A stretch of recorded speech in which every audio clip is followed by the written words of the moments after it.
E aí, galera, bem-vindo ao canal. Vamos ver o que o João Guilherme tem a falar, né? Depois de mais um vexame do Flamengo, o São Paulo ele não consegue fazer um bom trabalho, o time não se encaixa, tá modo a Deus dará, né? O time jogando em campo. Uma semana de trabalho você não vê evolução, não tem nenhuma expectativa de do Flamengo fazer um bom jogo. E a cada dia que passa, né? A torcida fica mais desanimada com o elenco, principalmente agora a final da Copa do Brasil. Se continuar assim, para chegar à final da Copa do Brasil não tem a menor chance com esse time jogando do jeito que tá. Vamos ver aqui o que é que o João Guilherme falou, né? Depois do empate com o Internacional. E o que pode acontecer, né? Com os jogos de São Paulo. Créditos, canal do João Guilherme, tá certo? O link vai estar na descrição. Vou ver. E parar de gastar dinheiro. Olha, vai acabar uma hora, o pessoal enche o saco, vai acabar deixando de ir no número que vem acompanhando, né?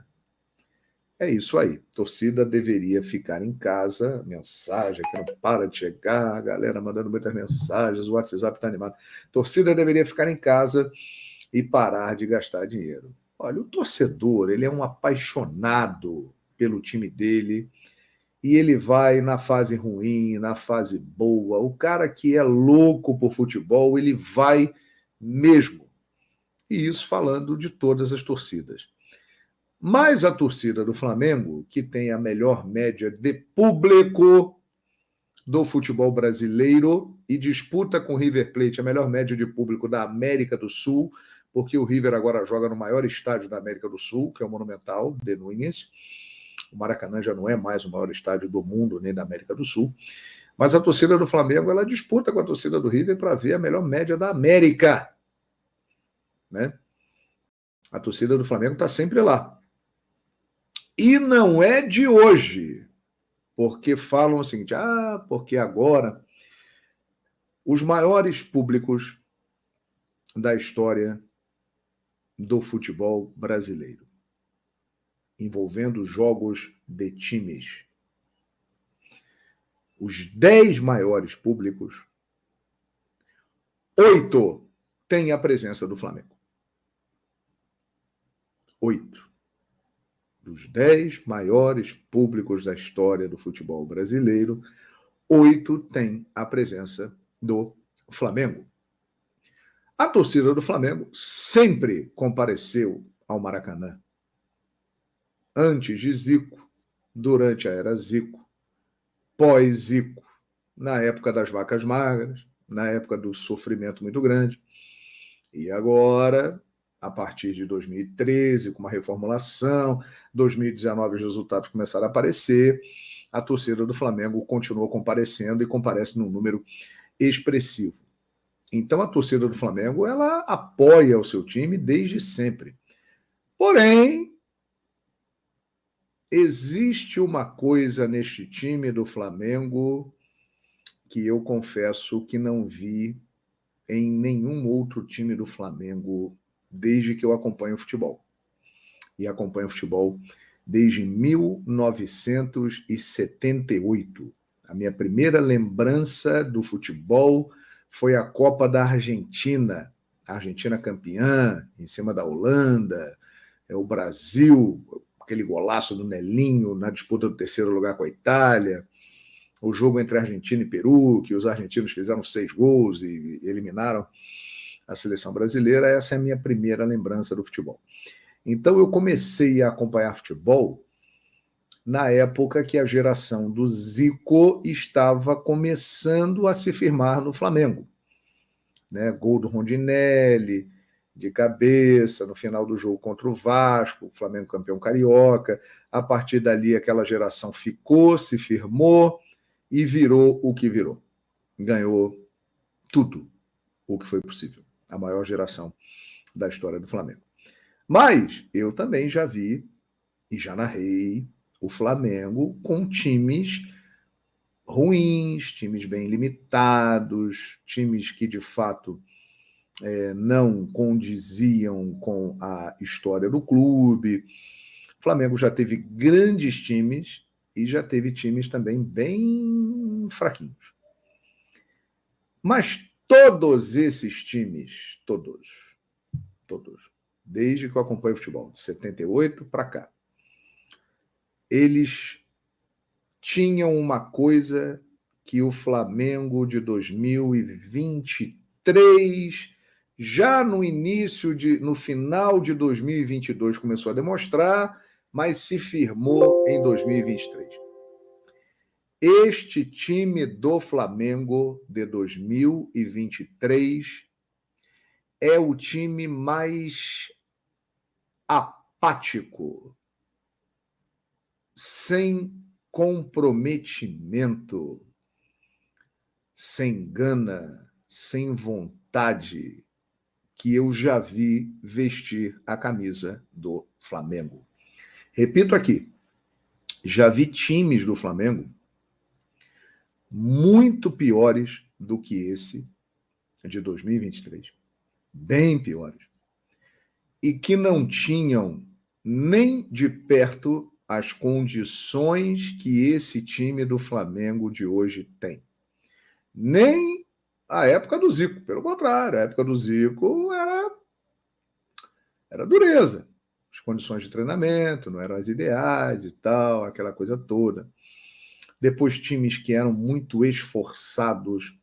Mas o que eu quero dizer é o seguinte, mesmo com grandes times, esquadrões, e com times fracos, eu não me lembro de ter visto um time do Flamengo tão apático, desinteressado e muitas vezes mostrando uma falta de comprometimento como este time de 2023, sinceramente. E o que me chama mais atenção ainda, né, é que boa parte deste time de 2023 ele estava em 2019. Quem estava lá de 2019 que está agora? Arrascaeta, Gabigol, Everton Ribeiro, Felipe Luiz, Gerson, Bruno Henrique.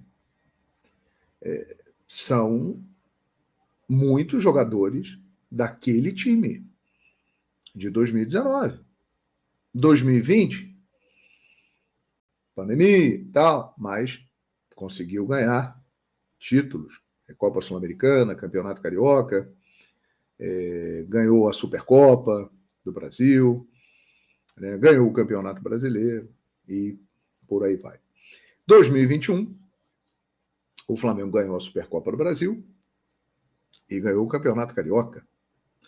2022, ganhou a Copa do Brasil e a Libertadores da América. Né? Todos esses times que eu citei de 19 para 22, eles tinham momentos brilhantes. O de Jorge Jesus em 19 é um caso à parte.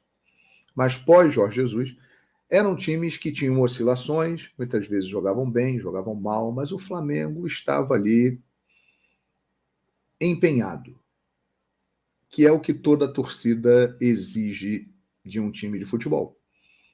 Que o time lute, que o time jogue, que o time se entregue.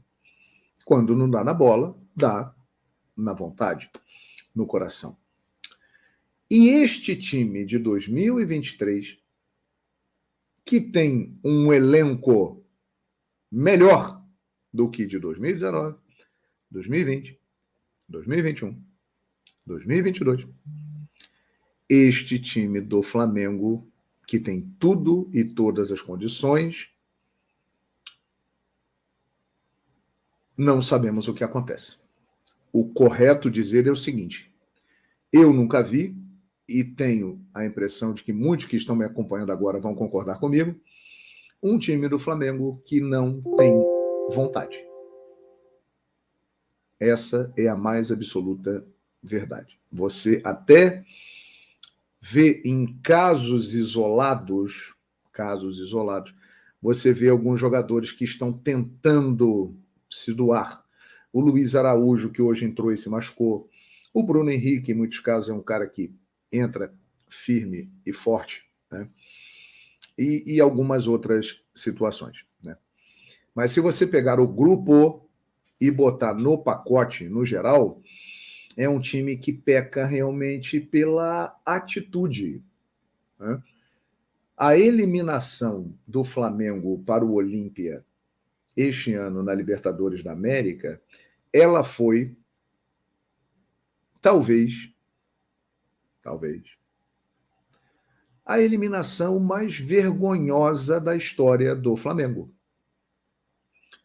Ah, não, mas já teve outros jogos, né, de outras decisões que o Flamengo perdeu e tal. Claro, perdeu muitas. Mas não perdeu nenhuma com a apatia que se viu naquele jogo contra o Olímpia. E aí é que está o ponto a ser cobrado e questionado deste grupo de jogadores, do técnico Jorge Sampaoli, que não conseguiu fazer o time do Flamengo jogar, e da diretoria do Flamengo, que comanda tudo isso. A culpa. E aí, galera, espero que tenham gostado do vídeo. Infelizmente, a gente tem que concordar com o João Guilherme, né? O time desse ano tá verdadeiro modo banana. Só para passar com informação muito importante, né? Os jogadores do Flamengo, depois da partida, recusaram o convite do Gabigol. Lembrando que o Gabigol vai fazer uma festa quarta-feira, né? Ele completa 27 anos. Vai fazer uma festa quarta-feira e fez o tema, né? Poderoso Chefião. Só que, no caso, Poderoso Chefinho, né? Aí, só que no caso não pegou muito bem. A imprensa bateu em cima. E não pegou bem depois da eliminação pro Olímpia, né? O jogo numa quarta-feira, logo no dia do jogo do Fluminense. O Flamengo foi se classificado pelo Olímpia. E os torcedores também prepararam um protesto para a festa do Gabigol, que será quarta-feira. Coloca nos comentários dessa opinião de vocês, se vocês concordam ou não. E o que é que tem que fazer para acabar com essa bagunça que tá a direção, né? Créditos SPN, perdão, créditos do canal do João Guilherme, tá certo? O link vai estar na descrição. E também não esqueça de deixar o like.